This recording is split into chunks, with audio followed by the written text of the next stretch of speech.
उस एतबार से जख्मी इतना बड़ा मुजरिम नहीं था कि उसे मार ही दिया जाता। उसका दूसरा साथी भी अपनी बदकिस्मती की बिना पर मारा गया था, वरना मेरी दानिश में वो दोनों जिंदा छोड़ जाने के मुस्तहिक थे। बस जरा सी कुशमाली की जरूरत थी जो पहले ही हो चुकी थी। तयशुदा प्रोग्राम के मुताबिक सुल्तान शाह को टैक्सी लेकर 5-7 मिनट तक तेज ड्राइविंग करना थी और उस दौरान में अगर उसका ताकुब न किया जाता तो उसे वापस लौटाना था। सादिक किसके लिए काम करता है? मैंने वक्त गुजारी के लिए उससे गुफ्तगू जारी रखते हुए सवाल किया। मालूम नहीं, लेकिन सुना है कि किसी बड़े आदमी का कारिंदा है। पहले 2 कोड़ी का आदमी था, लेकिन पिछले 1-1.5 बरस से कोई उससे उलझने की हिम्मत नहीं कर सका। वो क्यों? मैंने हैरत से पूछा। सादक अचानक ही उभरा था। उसके मुंह लगने वाले 2-3 दिलावरों का हशर बहुत खराब हुआ था। एक रात भरी चौक में एक रंग महल पर बेहोश पड़ा रहा और कुत्ते उसका मुंह चाटते रहे। बस उसी दिन से सब ने समझ लिया कि सादिक किसी जबरदस्त की पनाह में चला गया है, वरना पहले तो वह हमारे साथियों में हुआ करता था। उसकी रहाइश कहाँ है? बहुत ऊंचा उड़ रहा है। वो नकात ज़दा मगर तल्ख लहजे में बोला। कहाँ रहता है, क्या कर रहा है, किसका मुलाजिम है, लाहौर में कोई भी ना बता सकेगा। बस ये मालूम है कि आजकल हीरोइन की खरीद फरोख्त में वो कहीं ना कहीं मुलव्विस है। उसी लम्हे दूर सड़क पर मुखालिफ सब से आती हुई किसी कार की रोशनियां दिखाई दी और मैं बोनट से हटकर नशे में उतर गया। इसी तरह चुपचाप जमीन पर चुपके खड़े रहना। कार को इशारा करने की कोशिश की तो बेतरीक भेजा उड़ा दूंगा। अब तुम्हारे मुआवजे का क्या होगा? कार दूर थी, इसलिए मैंने अपनी जगह से गुफ्तगू का सिलसिला थोड़े से तवक्कुफ के बाद दोबारा शुरू कर दिया। अगर तुम छोड़ दोगे तो बस एडवांस के 10,000 पर गुजारना होगे, उसने बेबसी के साथ कहा। एक बार जाने के बाद तुम्हारे हिस्से में वैसे भी इजाफा हो चुका है, मैंने तजिया लहजे में कहा। मुर्दों का माल हम लोगों को रास नहीं आता, वो उदास लहजे में बोला। वैसे एडवांस की रकम हम पहले ही आपस में बांट चुके थे। मैं उससे गुफ्तगू करता रहा और उसी असना में वो गाड़ी करीब आकर रुकी और सुल्तान शाह पिस्तौल थामे नीचे उतर आया। उसने सूरत हाल देख कर नहायत आसूदा रद्द-ए-अमल का इजहार किया होगा। ये सब कराए के आदमी है, मैंने उसे आगाह करते हुए कहा। असल आदमी वही सुरमई सूट वाला था। अगवा का मुआवजा 50,000 तय हुआ था, जिसमें से 40,000 बाकी है। सोच रहा हूं कि हम अगवा हो ही जाए तो बेहतर रहेगा, मर जाना इससे भी बेहतर रहेगा, वो जल कर बोला और मैं बेख्तियार मुस्कुरा दिया। तुम समझे नहीं, मैंने जख्मी शिकार की परवाह किए बगैर कहा। देखना चाहिए कि सुरमई सूट वाले की अदम मौजूदगी में मुकर्रर ठिकाने पर हमारी वसूलियाबी का क्या इंतजाम है। वहां में तहवील में लेकर 40,000 की अदायगी भी होनी है। सुरमई सूट वाले को क्या हुआ? जख्मी ने चौंक कर सवाल किया। एयरपोर्ट पर वलायती कंपाउंड पर सर रखे अब ती नींद सो रहा है, सुल्तान शाह ने तल्ख लहजे में जवाब दिया। फिर वो मुझसे मुखातिब होकर बोला, उलझना ही चाहते हो तो दूसरी बात है, वरना वहां भी कोई तीसरे दर्जे का मोहरा ही हाथ आएगा। सादिक मर गया है तो समझो हमारी रकम डूब गई। जख्मी की अफसुर्दा आवाज उभरी। इस मामले को वो तनहा चला रहा था। अब मिस्री शाह के उस वीरान गोदाम में कोई न मिल सकेगा। सुल्तान शाह पर उस वक्त संदिली तारी हो रही थी। वह उस शख्स को नेस्तो नाबूद करने पर तुला हुआ था जिसका मौत के सौदागरों से जरा भी ताल्लुक हो, लेकिन मैंने समझा बुझाकर उसे जख्मी के साथ रायत से काम देने पर आमादा कर ही दिया और हम दोनों उसे वहीं बेहोश करके टैक्सी से रवाना हो गए। जो कुछ हो रहा था हमारे हक में बेहतर ही हो रहा था, लेकिन हम सही समत में पेशकदमी करने के बजाय बार बार अपना रास्ता तब्दील करने पर मजबूर हो जा रहे थे। हमारा असल मुद्दा यह था कि A2 की शहरंगेज शख्सियत का तिलिस्म तोड़कर तंजीम का चिराजा बिखेर दिया जाए, लेकिन दरमियान में दूसरे जिमनी वाकयात हमारी तवज्जो अपनी जानिब मबसूल करवा लेते थे, जिसका नतीजा यह निकलता था कि हम जाती तौर पर तो A2 की शख्सियत से वाकिफ हो गए थे, लेकिन ये समझ में नहीं आ रहा था कि तंजीम की बेखुनी कैसे की जाए। फिर पिछले चक्कर में बात जरा और आगे बढ़ गई थी।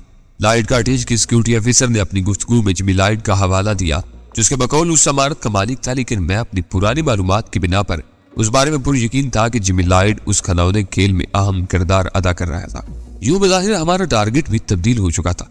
ये सब दकियानूसी बातें। मेरी उलझन से वाकिफ होने के बाद सुल्तान शाह ने बेपरवाना लहजे में कहा, नामों के पीछे भागेंगे तो हम अपना सर अंधी दीवारों से टकराते रह जाएंगे। तंजीम की तबाही हमारा मकसद है। अब रास्ते में जो भी मुज़ाहम होने की कोशिश करे उसे बेरहमी के साथ रोनते हुए आगे बढ़ जाओ। हर एक को रोनने पर तुल गए तो भूल भलियों में खो जाओगे। मेरी हिकमत अमली ये है कि हम गैर अहम लोगों को नजरअंदाज करते हुए अपने असल मकासद पर तवज्जो मरकूज रखें। खैर जो कुछ भी हो वो तुम्हारा अपना दर्द-ए-सर है, उसने बहस से गुरेज करते हुए कहा। कासिम, सलाम, सादिक और बथेरे दूसरे 2 गैर अहम थे, लेकिन उन्हें नजरअंदाज नहीं किया जा सकता था। मुझे तो ये बताओ कि अब तुम्हारा क्या प्रोग्राम है? उस वक्त हम दोनों होटल के कमरे में बैठे हुए थे। सुबह नमदार होने वाली थी, लेकिन हम दोनों की निगाहों में दूर तक नींद का पता नहीं था। सुल्तान शाह का बस चलता तो उसी वक्त असलेहा संभाल कर लाइट्स कार्टेज की तरफ मार्च शुरू कर देता। हमारा काम बहुत पेचीदा है सुल्तान शाह, मैंने उसे समझाते हुए कहा। मैं तो गिर से मिल चुका हूँ, तस्वीर से फोन पर बात हो चुकी है, उन दोनों की आवाजों में गहरी ममासलत है और वक्त जरूरत उनमें से कोई भी A2 का किरदार संभाल लेता है। अब तुम खुद गौर करो कि तस्वीर किसी महफिल में बैठा हो और वहां A2 फोन पर किसी और को बुलाकर हदायत देना शुरू कर दे, तो तस्वीर पर शुबा कौन कर सकता है? उसी तरह तुकीर भी शुबहात से बचता रहता है। मैं उस राज की तह तक पहुंच चुका हूं, लेकिन इन दोनों से बात करूं तो कोई A2 होने का इकरार नहीं करेगा, क्योंकि कानून की ताकत मेरी पुष्ट पनाही नहीं कर रही। यही दुश्वारी जीवी लाइट के बारे में है। वो लोग मर जाएंगे लेकिन उसके बारे में हरगिज जुबान नहीं खोलेंगे। उनमें घुसे बगैर कोई बड़ी कामयाबी दुश्वार ही नजर आती है। मैं तुमसे पूरी तरह मुत्तफिक हूँ, वह सारी लाते हुए बोला, लेकिन तुम जानती हो कि हाथ पैरों के मुकाबले में मेरी अकल काफी कमजोर है। तुम सोचो और फिर खूब सोचो, फिर एक फैसला करके मुझे हुक्म दो। पूरा ना करूं तो सूली पर लटका देना। मैं अकेला तमाम फैसले नहीं कर सकता, मैंने थके हुए लहजे में कहा। तुम्हें मुझे कोई मशवरा दो, कौन सा रास्ता सबसे बेहतर रहेगा? वो किसी बच्चे की तरह मासूमाना अंदाज में हंस दिया। मजाक उड़ा रहे हो? मैंने उसे घूरते हुए सवाल किया। तौबा मेरी ये मिजाल, वो कान थामते हुए बोला। ये सोचकर हंस पड़ा था कि ऐसे मामलों में हमारा हिसाब ठीक रहता है। जो कुछ करना हो पहले कर गुजरते हैं, बाद में सोचते हैं, और तुम सोच सोच कर हलकान हुए जा रहे हो।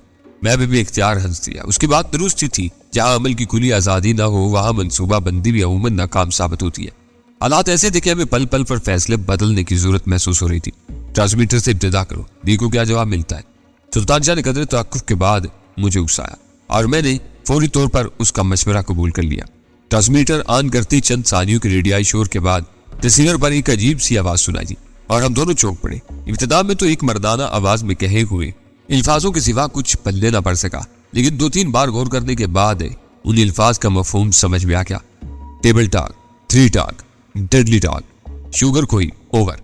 गैर मुल्की लबो लहजे में कोई मर्दाना आवाज थोड़े थोड़े वक्फे से वही पैगाम तुरा रही थी, लेकिन दूसरी जानिब से जवाब मकफूत था। ये क्या हो रहा है? सुल्तान शाह ने हैरत से पूछा। सुनते रहो, मैंने आज चीज कहा। सितारे अच्छे ही थे कि मैं तुम्हारे मशवरे पर ट्रांसमीटर ऑन कर बैठा।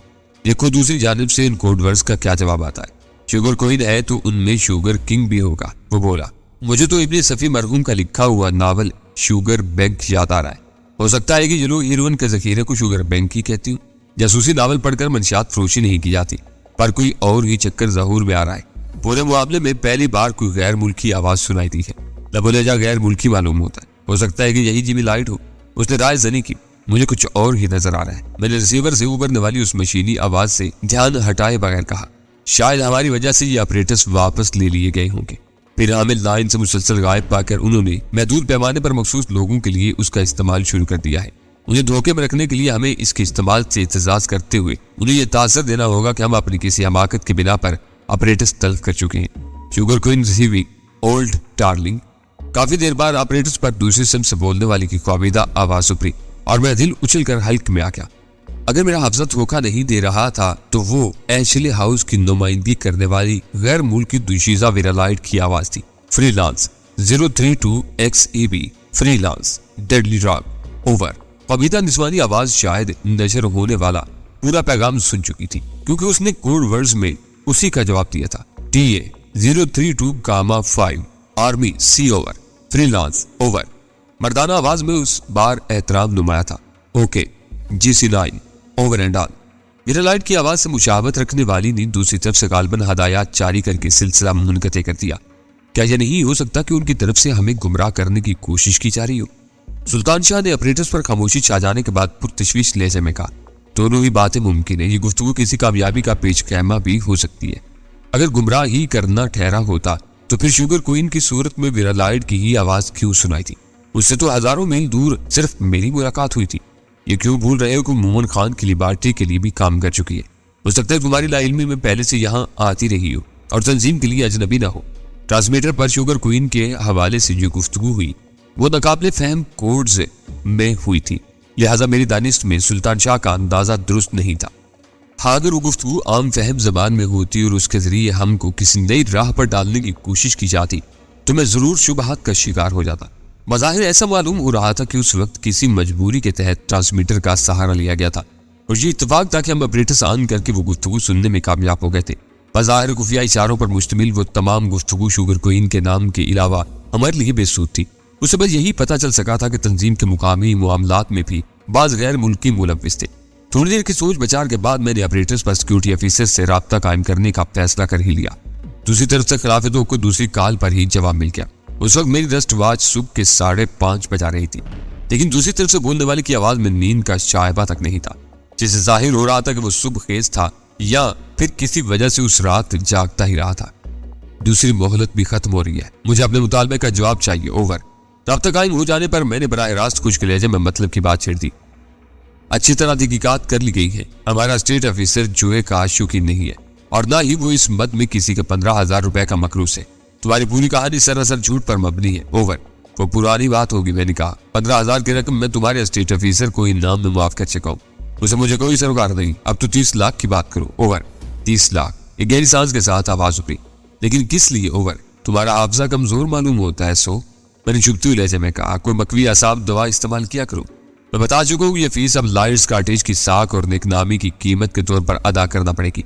वरना पिछले दिनों मैंने जो कुछ देखा और भुगता है वो तमाम मालूमात सरकारी इदारों को फराहम कर दी जाएगी, जो तुम सब की जिंदगी अजाब बना देंगे, ओवर। 30 लाख बहुत बड़ी रकम है, ओवर। ठीक है, ओवर एंड ऑल। मैंने खुश्क लहजे में बात खत्म कर दी। ऐसो कॉलिंग टोली नंबर 2, ओवर। राब्ता मुनक़ते होने से पहले ही उसकी आवाज फिर सुनाई दी। अब क्या मुसीबत है, ओवर? मैंने बिगड़े हुए लहजे में सवाल किया। तुम तो नाराज हो गए, बात पूरी भी नहीं करने दी मुझे, ओवर। उसकी आवाज में मसाहलियत से ज्यादा खुशामद का अंतर नुमाया था। मैं तुम्हें बता चुका हूँ कि मुझे पैसे का लालच नहीं है। यह रकम मैं तुमसे तुम्हारी कमजोरियों की कीमत के तौर पर वसूल करना चाहता हूँ। हो सकता है कि बाद में किसी मोहताज घर को ही दे दूं, ओवर। ठीक है, तो कब आ रहे हो रकम लेने, ओवर? तुम्हें अपना आदमी भेजना होगा। दोपहर 3 बजे मिंटो पार्क की पार्किंग लॉट में मैं इंतजार करूंगा। तुम्हारा आदमी अकेला होगा। कोई चाल चलने की कोशिश की गई तो नताज की जिम्मेदारी खुद तुम पर होगी, ओवर। लेकिन वो तुम्हें कैसे पहचानेगा, ओवर? मेरे गले में सुर्ख मफलर लिपटा हुआ होगा। वो मुझसे शुगर क्वीन कहेगा और मैं जवाब में शुगर किंग कहूंगा, ओवर। मैंने सुल्तान शाह को आग से इशारा करके मानी के लहजे में कहा और मेरी बात का असर तो के मुताबिक रहा। तो तुम वो गुफ्तगू सुन चुकी हो। उसने शायद गहरा सांस लेकर कहा था, क्या यह मुमकिन नहीं कि तुम हमसे ताउन करो? हम ज़हीन लोगों की कदर करते हैं। हमारे साथ काम करके तुम 30 लाख को भूल जाओगे, ओवर। 30 लाख वसूल करने के बाद सोचा जा सकता है, मैंने बेपरवायाना लहजे में कहा। इस बारे में तुम्हारे किसी बड़े को सामने आना होगा, उसके बगैर बात नहीं बन सकेगी, ओवर। मैं तुम्हारा पैगाम बास तक पहुंचा दूंगा। कदर तवक्कुफ के बाद कहा गया। मेरा आदमी मुकर्रर वक्त पर मिंटो पार्क पहुंच जाएगा। उसके पास ब्राउन रंग के चर्मी ब्रीफ केस में रकम होगी और सर पर नीली टोपी ओढ़े हुए होगा, ओवर। लगे हाथों ये भी सुन लो कि अगर सादक तुम्हारा आदमी था तो एयरपोर्ट के एक बैतुल कला में तुम्हारा ये किसी हाजतमंद का मुंतजिर है, उसे वहां से उठा लेना, ओवर। मैंने वो शोशा भी छोड़ दिया। ओह, उसकी इस्तरारी आवाज सुनाई दी। वो जिंदा है ना, ओवर? ढीठ हुआ तो गर्दन टूटने के बाद भी जिंदा रह गया होगा। ये याद रखना कि मैं हर वक्त आंखें खुली रखने का आती हूँ, ओवर एंड ऑल। इस बार मैंने ट्रांसमिटिंग बटन छोड़ने के साथ ही ऑपरेटर ऑफ कर दिया था। ये तुमने अच्छा किया कि उसे हर बात चेता दी। इधर से फारिग होते ही मुझे सुल्तान शाह का तबसरा सुनाई दिया। शुगर क्वीन और सादिक के हवाले उन्हें बहुत कुछ सोचने पर मजबूर कर देंगे। बस जिस दिन ये तिलिस्म टूटा, तंजीम का शिराजा बिखर जाएगा। हम खुद ही नीचे वालों को उन राजों से आगाह कर सकते। मुश्किल है, कोई यकीन नहीं करेगा। तस्वीर पूरी तंजीम के लिए 8 हो गए। लाइट्स कॉटेज वालों पर नादीदा बास बनकर हुक्मरानी कर रहा है, लेकिन अमलन उसी इमारत में स्टेट मैनेजर की हैसियत से रह रहा है। मैंने तो अंदाजा लगाया है कि सिक्योरिटी ऑफिसर भी अहम मामलात में अपने स्टेट मैनेजर को खास नहीं डालता, बल्कि खुद को बास का जवाबदेह समझता है। तस्वीर तो खुद तुमसे मिलने की फिक्र में है, उसी को चारा क्यों नहीं डालते? यह भी करना पड़ेगा। मैं उससे दामन बचाना चाह रहा था, हो सकता है कोई मेरी जान लेने के दर पे रहा हो। नाश्ते तक बाकी वक्त हमने मशवरों में सर्व किया। फिर कमरे में ही नाश्ते से फारिग होने के बाद मैं नीचे उतर गया। वैसे तो होटल के कमरे में भी फोन मौजूद था, लेकिन मैं ऑपरेटर की वसातत से तस्वीर को फोन करके कोई खतरा मोल देना नहीं चाहता था। नीचे पब्लिक टेलीफोन बूथ से मैंने धड़कते हुए दिल के साथ लाइट कॉटेज का वो नंबर मिला जिस पर बहराज तस्वीर से बात हो सकती थी। उस बार फिर उसी निस्वानी आवाज से वास्ता पड़ा जो मैं उसी नंबर पर पहले भी सुन चुका था। मैं तस्वीर अली साहब से बात कर सकता हूँ? मैंने कुछ बार लहजे में दरियाफ्त किया। आप कौन बोल रहे हैं? उसकी मुतरद्दम आवाज में बला का एतमाद नुमाया था। अगर आप उनकी बीवी हैं तो मैं आपका देवर बोल रहा हूँ, मैंने मानी के लहजे में कहा। मैं सेक्रेटरी हूँ उनकी। उसने मेरी तुसी करते हुए कहा, नाम क्या है आपका? सेक्रेटरी? अच्छा, तो आप सेक्रेटरी हैं? मैंने खुजली के साथ कहा, मेरा नाम डैनी है। डैनी? हैरत के साथ दोहराया गया। फिर फौरन ही जवाब मिला, जरा लाइन होल्ड करें। हाँ भाई तनवीर। चंद सानियों के बाद ही रिसीवर में तस्वीर की आवाज सुनाई दी। कैसे ख्याल आ गया हमारा? मैं तो समझ रहा था कि तुम बड़ी माँ से मिले बगैर लाहौर छूट चुकी हो और अब शायद ही मुझसे रुजू करो। मैंने बहुत गौर किया और उस नतीजे पर पहुंचा हूं कि मुसलसल परेशानियों ने मेरी कुव्वत फैसला स्लिप कर दी है। अब पता नहीं इत्तेफाक है या हकीकत का मेरी बेशतर परेशानियों का ताल्लुक लाइट्स कॉटेज से है और तुम वहीं मौजूद हो। मुझे खुशी है कि सुलझन में तुमने मुझसे रुजू करने का फैसला किया। उसकी मुसरत अवेज आवाज सुनाई थी। ये सब बातें फोन पर ना हो सकेंगी। तुम मुझसे कहीं मिल क्यों नहीं लेते? तुम मेरी मजबूरियों का अंदाजा नहीं कर सकोगे। मैंने गहरा सांस लेकर कहा। मैं अपने मुशीरों की भीड़ में बिल्कुल बेबस होकर रह गया हूँ। उनके नजदीक मेरी सलामती हर मुआवले और रिश्ते पर मुकद्दम है। ऐसी भी क्या बेबसी कि तुम अपने बड़े भाई से मिलने भी नहीं आ सको। वो मेरी लाइल्मी में भी हर वक्त मेरी हिफाजत करती है। मैंने भरपूर कारी वार करते हुए कहा। फिर लाइट का अटैच उनके नजदीक मेरा मक्तल करार पा चुका है। मेरा वहां आना मुश्किल होगा, तो फिर कहीं भी मिल लो जहां तुम्हें सहूलत हो। उसने पेशकश की। मैंने इंसानियों के लिए खामोशी इख्तियार कर ली, जैसे सोचकर कोई फैसला करना चाह रहा हूं। फिर बोला, इस वक्त 9 बजे है। 10 बजे कॉन्टिनेंटल के रेस्टोरेंट में आ सकोगे? मैं पहुंच जाऊंगा। उसने बिना तवक्कुफ जवाब दिया। बल्कि हम खाना भी वहां साथ ही खाएंगे। खाने के लिए मैं ना रुक सकूंगा। मैंने मुआजरत खाना ले जमे का। मुझे 2:30 बजे एक जरूरी काम निपटाना है। खैर वो देख लेंगे। मैं ठीक 10 बजे वहां पहुंच रहा हूँ। ये दिलेराना फैसला किया है तुमने।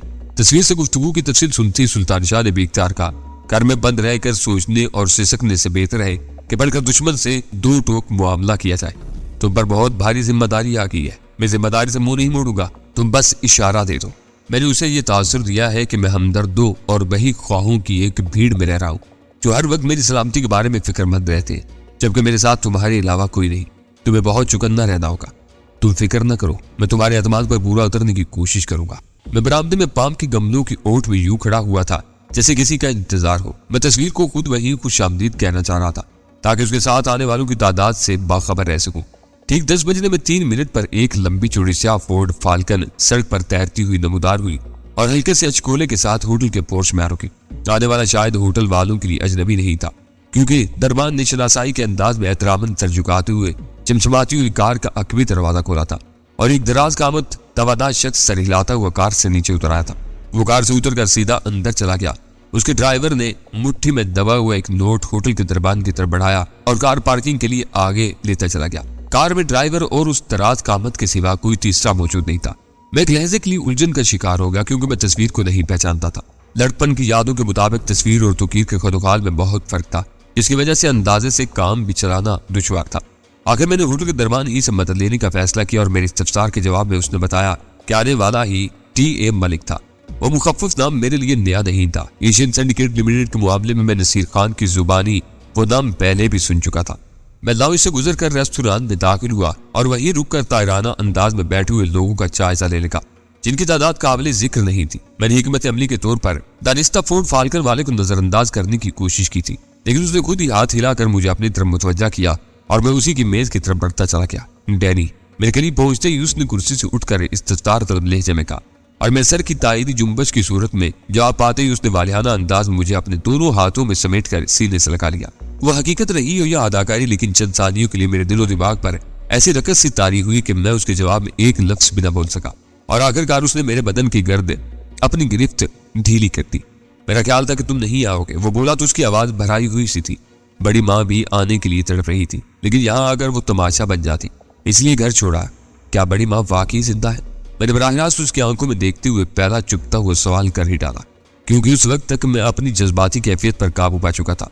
ये बड़ी माँ ही का दम है कि मैं इस वक्त यहाँ नजर आ रहा हूँ, वरना मैं तो तुम्हारी तरफ से सब्र कर चुका था। वो औरत आज भी तुम्हें याद करके तड़पती है, उसने कहा, और मुझे महसूस हुआ कि उसके सामने अपने जारहाना तेवर ज्यादा देर तक मैं बरकरार नहीं रख सकूंगा। तौकीर के बरक्स उसकी शख्सियत बहुत बारोब और कशिश अंगेज थी।